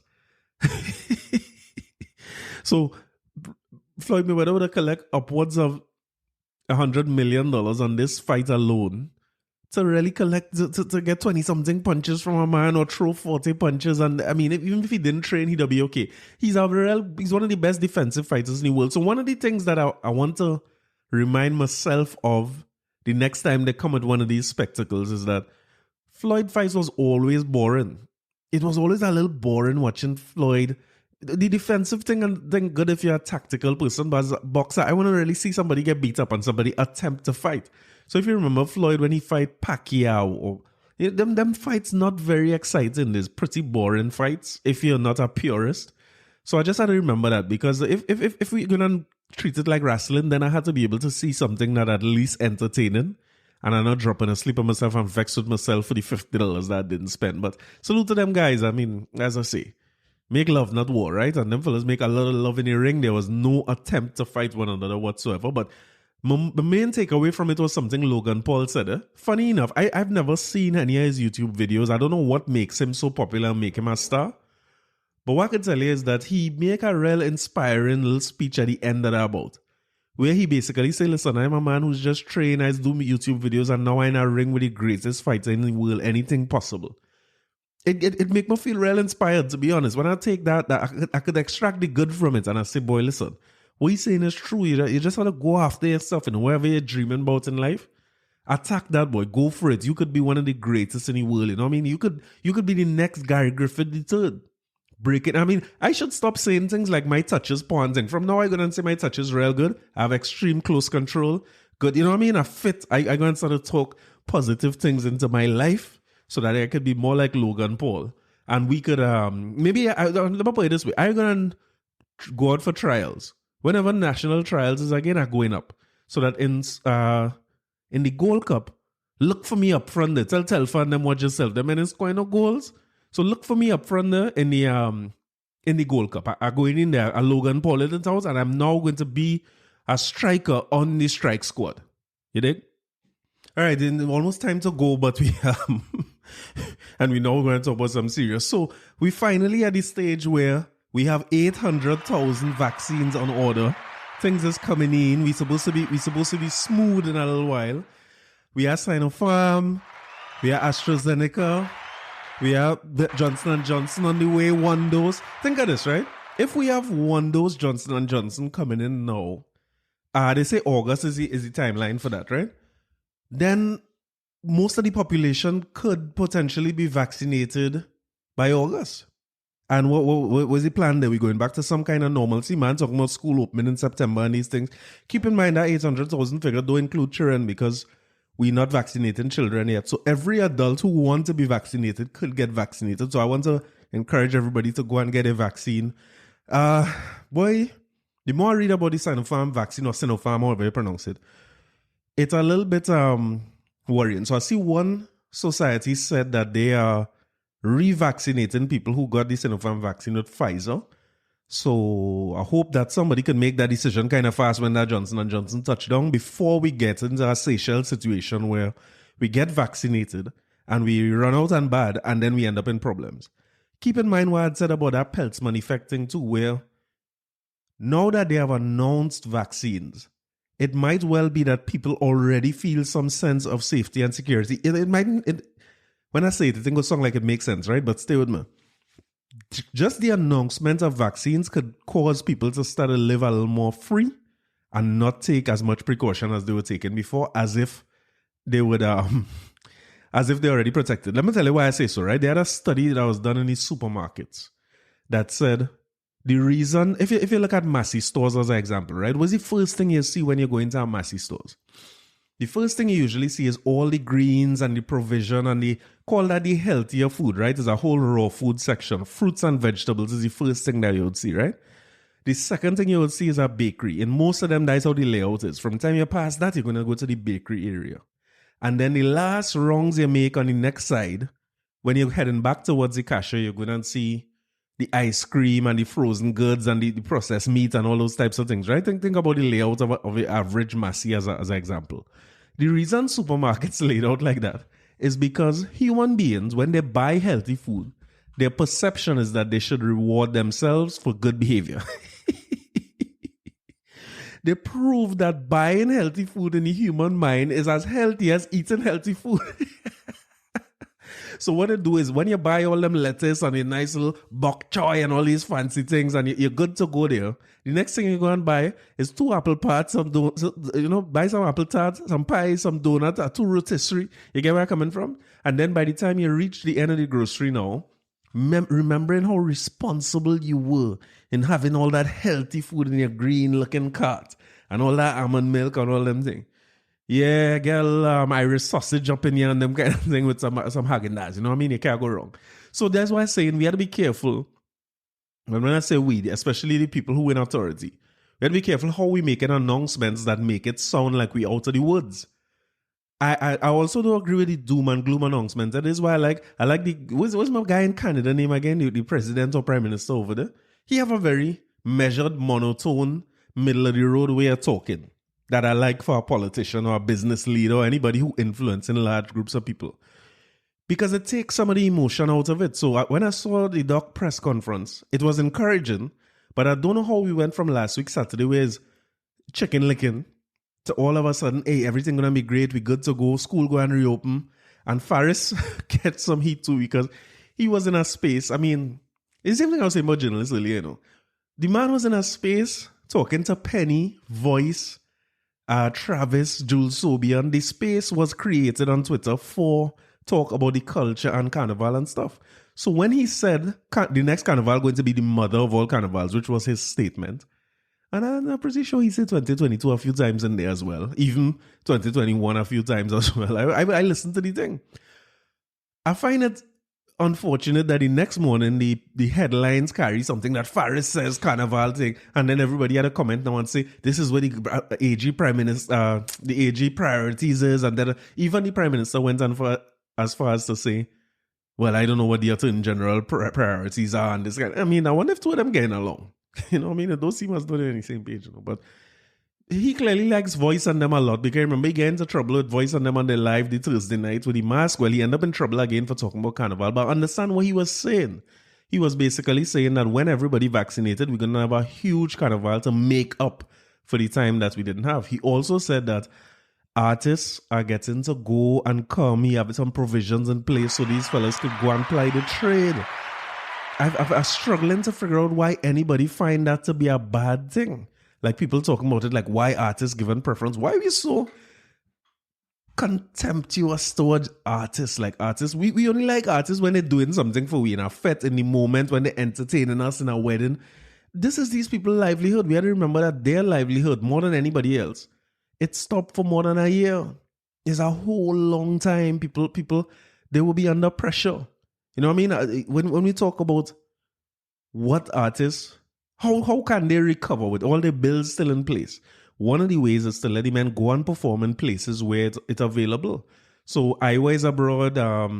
I saw Farmer Nappy over there. Marshall seems to be still in Toko. He good over there. He all right. He living off the lad. He's smooth. His wife doing all the work and he reaping the benefit. Who else abroad? A lot of them artists. They go on to do all the carnivals over. See Hoppy doing Scorch and, if I'm not mistaken, it's Houston, Atlanta, Miami. He doing. So why not? Why would we want to stop them from going ahead and do what they have to do? Like I keep saying about this border thing, everybody not equal. I could gratefully stay here and do my job without having to travel to get it done. You know what I mean? A little Zoom call on these things and I good to go. So I salute to Faris and them. The man was in a space talking about that. I don't think he was trying to give the carnival priority over anything else that we have to get to. But I'm glad to hear that we're going to have the mother of all carnivals, if we're being honest. It's the best news we hear in a long time. It's only more lockdown. I mean, I guess what else happened? 7 o'clock, we had to be inside. I see Starks. I wonder if people know who Starks. There was a man named Starks. I feel it's Trevor Sears' son. Well, he and Trevor Sears might be related in some way. But I have a big following on Instagram, and he went on a cussing spree. Just like Al, and cuss up Rowley about this and that, and you're locking down the place, and COVID not spreading in the night. You're only locking down the night, COVID spreading in the day, nobody will be outside in the night. And I'm trying to figure out, well, if nobody will be outside in the night, why would it matter if it have a curfew or not? If the curfew is 7 o'clock, you're going to be inside anyway. But I think people feeling the pressure of the constant lockdown, because every time he speaks, we have a new measure in place to lock down even further.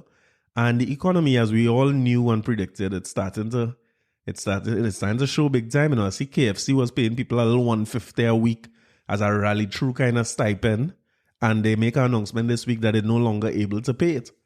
Boy, listen, there's one society we live in, and the chickens come home to roost. We can't get away from decisions that we make that affect the economy, because, like I always say, when you're hungry and you're starving is one thing. But you see, when people children hungry and they can't nothing to get a children, it could get dark here real fast. So I'm hoping, I'm looking at the bright side again, that there's a lot of vaccines on the ground. Up to when I recording this, you're seeing lines all over the place where people going on get yourself vaccinated. Salute to the private-public sector partnership, the Supermarkets Association, the Manufacturers Association, for getting on board and creating a space where people could, no more appointment, just go and get your vaccine, whichever one you get, you take that.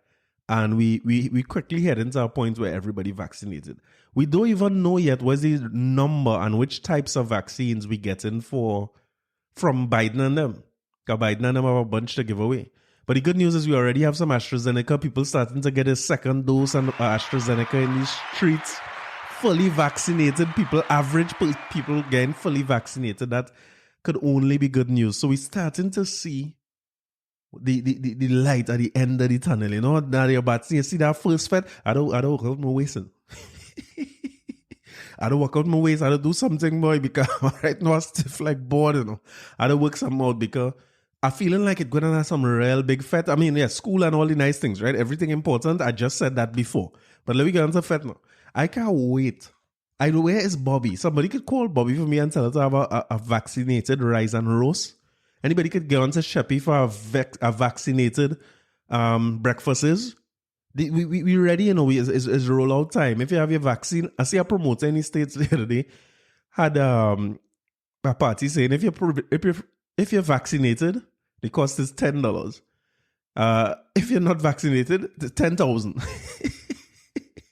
So yeah, unvaccinated people stay home. I know you have your choice and so on. If you don't want to take the vaccine, that's cool. But don't come wrong way and mash up with Carnival. We would like to fet and party in peace.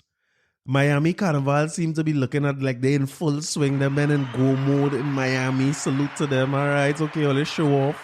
The man say we borders go be open just now. And I am seriously considering, if borders going to be open in 6 weeks, I'm seriously considering booking a flight and head to Miami. I don't like the idea of going to Carnival abroad, you know, to be honest with you. I like my own local Carnival. But I feel like I just want to be there.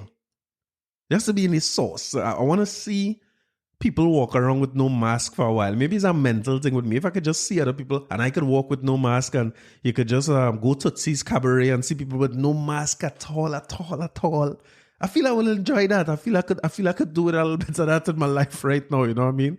Come off of this lockdown real strong. And unlike certain people here, if I go to the cabaret, I'm going to pay full price. Full price.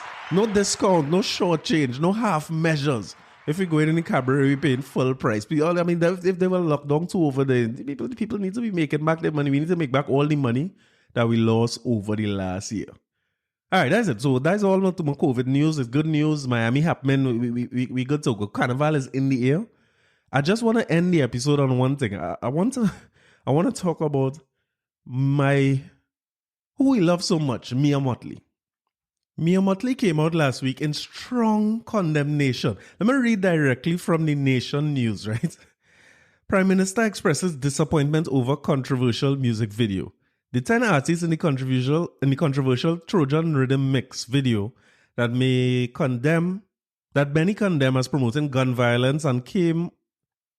Reading is fundamental. The 10 artists in the controversial Trojan Rhythm Mix music video that many condemned as promoting gun violence came under heavy fire yesterday. Yeah, that is writing for money. With Prime Minister Mia Amor Mottley leading the charge. The video featuring Lil Rick, Peter Ram, Mole, Screwface, Malice, Lead Pipe, Brutal, Crankstar, Chief Din, SK, and Kwandi artists done song in violence already, has received widespread condemnation from all sides of the political divide, the church, fellow artists, and members of the public. Peter Ram and Mole yesterday offered public apologies for their part in the music video. Listen, I can't give Mia Mottley wrong at all. The video, not just the video, the lyrics itself, they're crude, crass, violent. I mean, it's abrasive, it's all those things. And I like it a lot. She's the Prime Minister, right? She had to condemn that. I just want to say that somehow the Bajan accent singing badness is a vibe. I don't know if nobody else. Like, go on YouTube and listen to the Trojan Rhythm. Salute to whoever produced that rhythm because the rhythm very bad. And on top of that, the men and them, you know, the thing about it, the biggest artists and them and the thing like Peter Ram and them not so hard on it. It's all right, you know what I mean? But you see that what do you man name? Lead Pipe or Sadis? Lil Rick have one named Aliens. That is a bad song. Any how you turn it. Aliens is one of the baddest dancehall it have right now. That's gonna be a huge hit.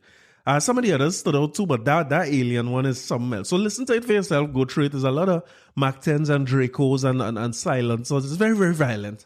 But the thing about it is I understand where she coming from, and some of the response from some artists, and I see it in Jamaica a lot. I see it in our Zest movement here. A lot of artists come out and say, listen, we can't raise your children for you. We are not the government. The government is the one supposed to put things in place to make sure that people, this, that, and the third, and everybody okay. We not responsible for the people. I find, as much as I like it, I put it out there outright, I like it. Because I grew up listening to some of the most violent, obscene, crude lyrics it had. I was on Bounty Killer and Mad Cobra and Ninja Man, and Ninja Man is easily one of my favorite artists. And I don't know why my mother never used to tell me nothing. She used to hear the things I listening to, and this woman just used to leave me alone. I was glad for that too, because I really wanted to listen to it. The thing is though, as much as I listen to them things, it couldn't influence me to the point where I choose violence. So I end up in, you know what I mean? It would never influence me that way. Up to today, where Cartel is still not really up to the time like today, but still, that's my favorite dancehall artist now. And I don't feel like when I listen to Badness, like I could go and damage somebody, or when I listen to them sex-driven songs, like I could go and blow a breathalyzer. I don't feel that way at all. Like that's not going to influence me to that point. But the lyrics just bad, and the way they deliver it bad and thing, and it's like, it just hold me from a very, very young age. But what I will say is that and to add to that, if this music that is as crass as this came out when I was a teenager, if I was a teenager when Zest was coming out, I would have been in C-Lots and I would have been in Beat Up. In all them, I was never gonna miss that. Salute my guys, Osman and Bert, who we was doing interviews and doing covering parties and things that in areas that it was getting dark for. I remember a story, right?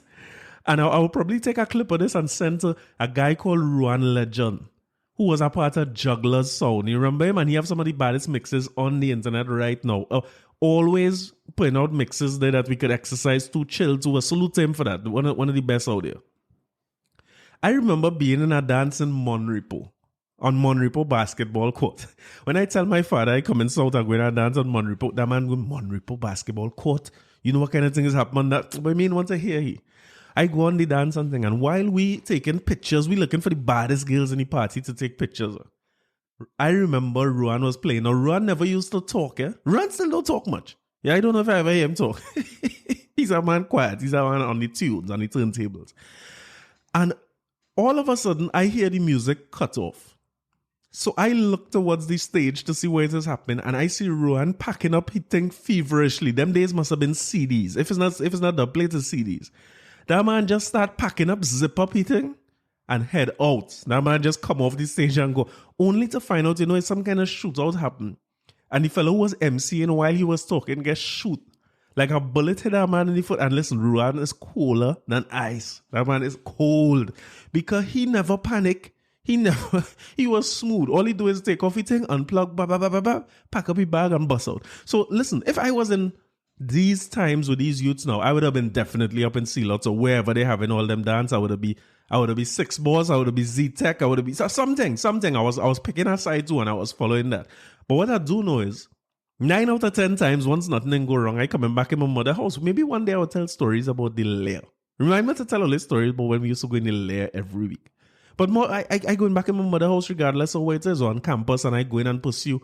My life would have probably always end up right where it is. But one of the reasons for that is because I had louder voices around me. So I grew up in a house where I'm a mother, yes, I'm a father and them things, but I also had cousins like Carol and Michelle and Barney to tell me when I am doing the right things or pull me up when I walk in the wrong direction. And some of them even bigger cousins who went Fatima before me and things like Garth and Kendall. I remember Kendall Thomas Soluta Belmont was living up if it's not Bella Road, I think it was. And I remember going by him and getting cassettes with Cutty Ranks. Like, only remember Cutty Ranks? And only must know Cutty Ranks. I mean, you know Lord Nelson, you know Cutty Ranks, right? Yeah, I know. Cutty Ranks was, because he was asking me, like, which dancehall artist, because I telling him I know more about dancehall than him. he asked him which dancehall artist they used to call the butcher. And I trying to figure out, well, what exactly you talking about? I don't know nobody who was a butcher. He said, which one of them you feel was a butcher? They had no chance of me guessing that. And it turned out to be, well, I guess that's where he get the name from, Cutty Ranks. He come down as a butcher. And when you listen to the lyrics, he talk a lot about being a butcher. I know any DJ can contest the cutter. And he was always talking about the butcher past that he come from and them thing. So Kendall and them introduced me to some of the most of the gunman tune and violence and thing. But again, he not walking that road and going and being a gangster no way. And he wouldn't allow me to do that. Same thing, I had a cousin by the name of Marlon Nelson, my guy. Always, that man is always set your foot right. But he was listening to some of the hardest hip-hop gangster stuff. And all he used to tell me when I go in and dig up in his little stash up in Maloney, they used to say, Corey, that is very crude and obscene. And so at least you know what it is, but it's not like if the lyrics could have influenced me. So like you remember this song?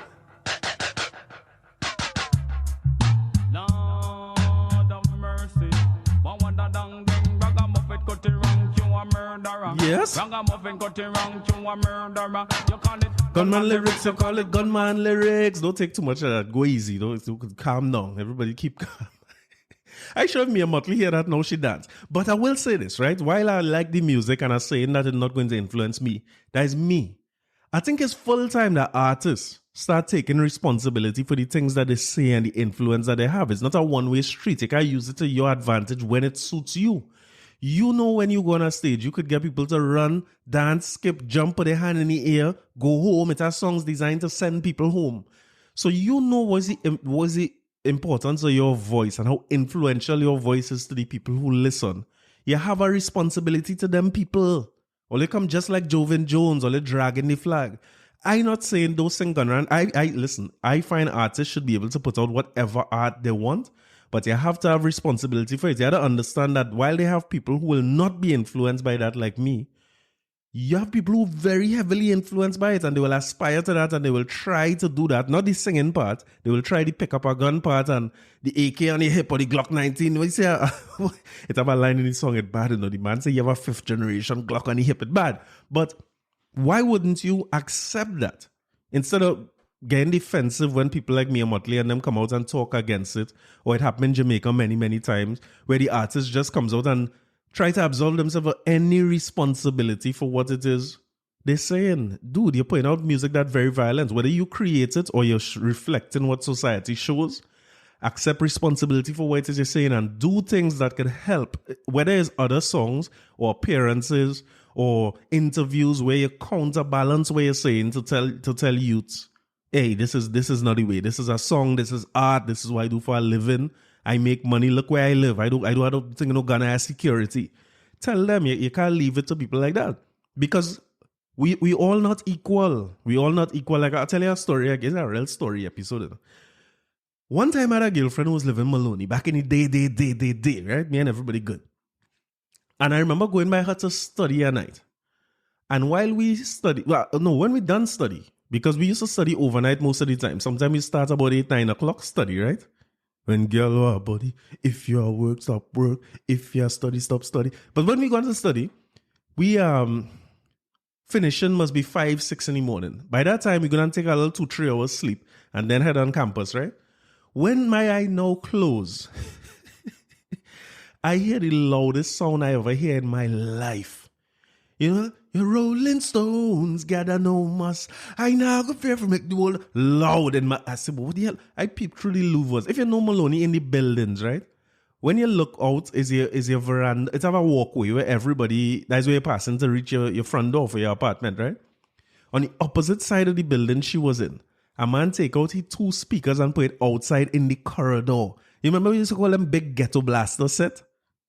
When it had 2 big wired speakers, remember that? He put them 2 things outside and playing this man playing the music to the top. Whatever is the max volume he have, it's sounding distorted, it's sounding terrible. And that man put that out there and listen, you can't hear yourself think. To the point where she was feeling that way and I was like, listen, I can't sleep and I need to sleep. We have class to go to. So we jump in the car and we drive down on campus and we had our apartments on campus too. So we went there and breeze and that was the end of that. But little things like that are saying that to say that not all of us created equal. So when you see somebody come out of an area and do well, we need to kill this narrative where, all right, look, this person come out and you could go and make something of yourself if this person could do it. Hey, we're not all equal. We don't have the same set of opportunities. We don't have the same set of circumstances. So the artists themselves who putting out music like this, I don't really agree. Like Mia Motley, if I were her advisor, I would tell her, don't say nothing about that. Because she just made it the biggest rhythm ever to come out of Barbados ever. Because now you wouldn't be hearing about this if she didn't talk about it. And I definitely wasn't going to look for it. I mean, as much as I like them thing, I can't take them thing now. Them thing gave me headache. I can't manage that kind of music no more. But you understand where I'm coming from? The artists themselves who sing all different types of songs, you had to accept some responsibility for it. Come out and say that, hey, yes, I understand that my voice is very, very influential. What I put out here is a piece of artwork that reflects in society, but look, I also have this piece of artwork. I do this for charity. I do these sporting events in the community. There's so much more that you could say where you don't have to leave it as a defensive thing where it don't matter what you say, wherever you say, whatever happen, whoever it influenced, they influence because you and their parents and you and the government. We had to do better than that overall. But salute to them for having a very, very bad rhythm, and I don't know why that Bajan accent songing so bad on some of them lyrics, you know what I mean? But you remember when, as we talking Pride Month, you remember when you used to say don't bend down in Barbados? The men gone from that to being one of the gangsteriest places. But anyway, we had to wrap up. We're going on to 2 hours now, and I don't know why this episode is so long. But I want to leave all you with a very, very prideful song. We open with a prideful song, so we leaving all you with a prideful song. I am not telling you the name of the artist. I'm leaving it open again for Natalie to take. Don't go and Shazam nothing, I don't even know if some of these songs you could Shazam. But it's a nice little memory jogger. And I want to say salute to a listener who always listens to Alexis. Thank you very much for always listening. And reminding me that I did not end the episode last time with a song. So I'm taking your advice and I'm making sure I end with a song going forward. It's always hard for me to figure out like what people like and what they ain't like. Sometimes I play these calypso and I feel like it's me alone like it. But I realize that people enjoy it, so I want to leave on a very, very prideful note and leave it for you to figure out who is the artist. And as I said in the beginning of the episode, how prideful are you feeling today? How much eyes are in your pride? I want to know. But I just want to leave everybody with some advice for you. If you have a little pridefulness in here, this song is for you. Yes?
Take a man if you're feeling for somebody in the party. Why don't you take a man? Boom, boom, bam, boom, bam, boom. All right, I'm done. Listen, I'm done. Listen, everybody, on all the thing and all the jokes and things, stay safe. Maintain your W's. Let me rally through this last little part here. If this is vaccination time and we're going back to normal, let me don't fall back on our responsibilities and our self-care and our care for others during these times. Let me do the right thing and make sure that we're good. Let me line up and vaccinate. The best vaccine is the one you presented this year, right? Before I go, I want to dedicate this episode to my guy Scratch, a guitarist who we play music with so much over the years that just here passed away yesterday.